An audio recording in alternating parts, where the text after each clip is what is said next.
Good afternoon. My name's Mayor Nicole LaChapelle, and this is my Thursday update. I welcome you back, and today we have a very special guest, Clark Rowell, a financial advisor to the City of East Hampton. Over the next 20 or so minutes, Clark and I are just going to informally talk about what his services are to the city and how it affects our upcoming projects. Clark, thank you for joining me here today. It's my pleasure. Could you just generally let folks know what your professional background is, as well as services you provide to the city? Sure. First of all, I've been around a long time. I've been in business about 40 years. I have been working primarily in Massachusetts for the last 30-some years. I serve as a financial advisor, which means I work with cities, towns, districts, and helping them borrow money primarily.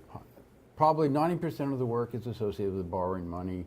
We also assist in helping with revenue and expenditure projections and capital plans and other municipal finance needs. Excellent. What is the process of a municipality's capital projects and how we look at it? Well, assuming you're all comfortable with the need for a project, that is somehow a feasibility has been established and it's something you need to do, then the big step is, well, how do you pay for it? And I will make this comment very general, but knowing we're going to get specifically into bond issues. But generally, when a municipality thinks about, well, how are we going to fund a capital project, we might think in terms of, well, we'll appropriate funds for it, or well, maybe we'll fund a stabilization fund, and actually be what I would call pay-as-you-go capital funding. Okay. Or the second option is, to the extent it's available, you may try to have a grant funded. There are a lot of state programs for libraries, for bridges, for schools, for Chapter 90 that provides outside funding. And then, unfortunately, you get yourself into debt. You have to issue bonds. And that's probably the vast majority of capital funding comes through the issuance of bonds. Okay. And then, talking about bonds, what are the general factors considered in the actual bonding process? That's the big question, and I'll offer that from a couple of perspectives. First, I think for a municipality, a capital planning committee, a building committee, probably thinks in terms of, well, when do we issue the bonds or how? And you might run into two typical philosophies. Somebody may say, well, let's issue notes first, and when the project's done and we know the amount, then let's issue the bonds. Others may say, and probably more often now you hear people say, let's issue the bonds right now up front, because interest rates are only going to go up and lock in the rates while we can. I look at it a little differently. When I look at doing a bond financing for a capital project, I first think of, well, what's the financing plan? If it's a project that's going to be constructed over several years, it might be multiple financings. If it's a project that may get grant funding at the end, it may be some note financing waiting for the grant funds to come in. I also think of big picture issues like, well, you've got this project ready to go, but you also have notes outstanding for this project. Should we put the two together? Should we wait till our projects next year to be funded? And then ultimately, I get down to the nitty-gritty, the details, the financing, the actual issue, and that's the structure. When are you going to pay debt service? When do you have a redemption feature? What's the security, and so on. So those are the types of issues. I hope that helps, but it does it's help. A very comprehensive Could process. you just go back and just clarify for me, when you're talking about a note versus a bond, what's the difference between those two? I'll give you a good answer, but there are always exceptions. But typically, when you think of a bond, you're thinking of your permanent financing. You're thinking of something that's going to be amortized over a bunch of years, where you have a fixed rate commitment and annual commitments of principal, so you're actually paying off your debt. A note is more often than not thought of as a temporary financing, as something to fund the project until you're ready to do that permanent financing. It may be to fund design first before you actually bid out the project. It may be to fund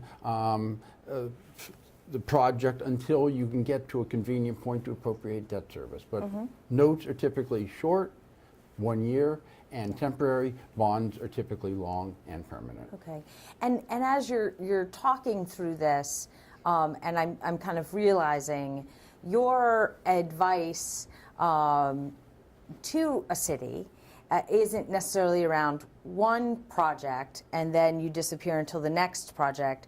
It seems that you're talking about helping with all the different debts that a city might incur and strategies each Yes. year, every, or more than once a year, or?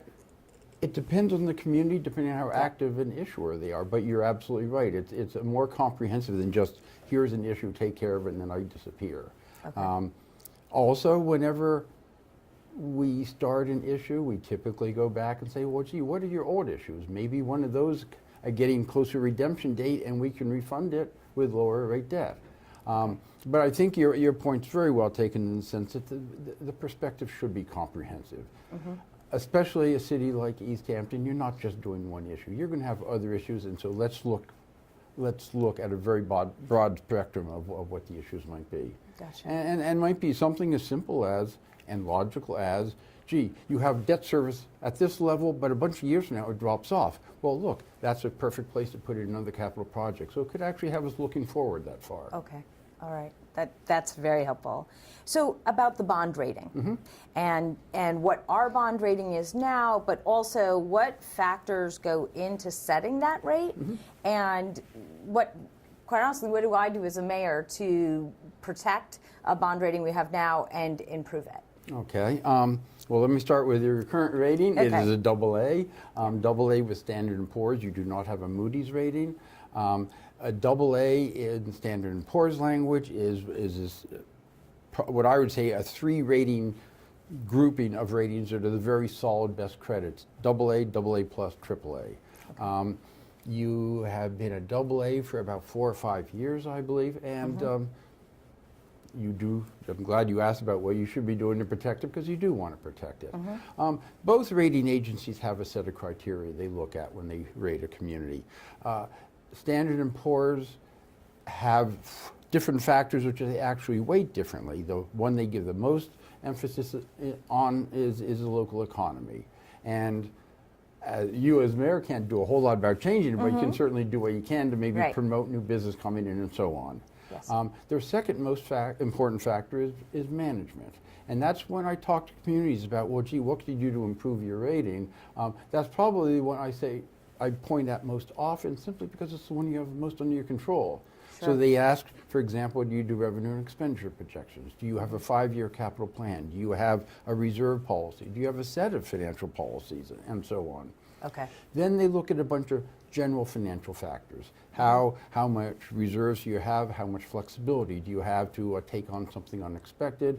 Yeah. How do you operate year to year? Do you generate operating surpluses? Okay. How much cash do you have on hand?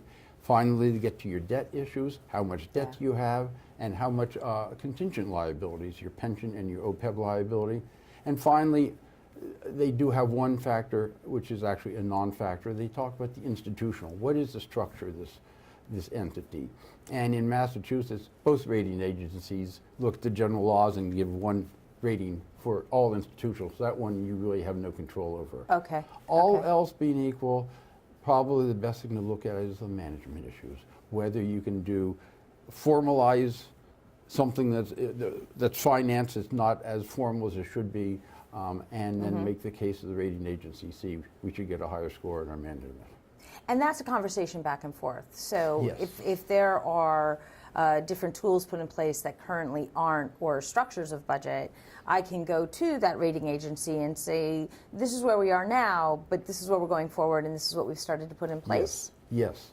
And typically, most often, your most substantive conversation with the rating agencies are going to be when you do a bond issue. Okay. But that will be, and can certainly be, well, we have these policies in place, but going forward, we intend to do this. And that's also helpful because, again, presumably in a couple more years, you might be doing another bond issue, and you'll want to say, gee, we did this, and here we are, and so on. Okay. You can have periodic calls. They do like to do their periodic surveillances. And just so if you haven't done a bond in a while, you might have a brief conversation, look at your financials, Okay. and have that conversation, Sure. but a briefer one. Okay. And this, what we were just talking about and you were mentioning, kind of goes into my last question about how far do I, and with your advice, consider rates and products for a capital project and bonding before we actually bond? I mean, That's a good question, because there are times I feel communities get too focused on rating and not focused enough on, well, what's right for the community. So I always tell communities, you need to do capital projects. Ratings are important, but don't let them tell you what you need to do. Do what you think is right for the community. However, given that, you still look at how other communities may be seen as rating agencies, what's going on in the market generally, seeing how I personally follow other bond sales as closely as I can. Number of bids they get, who's bidding.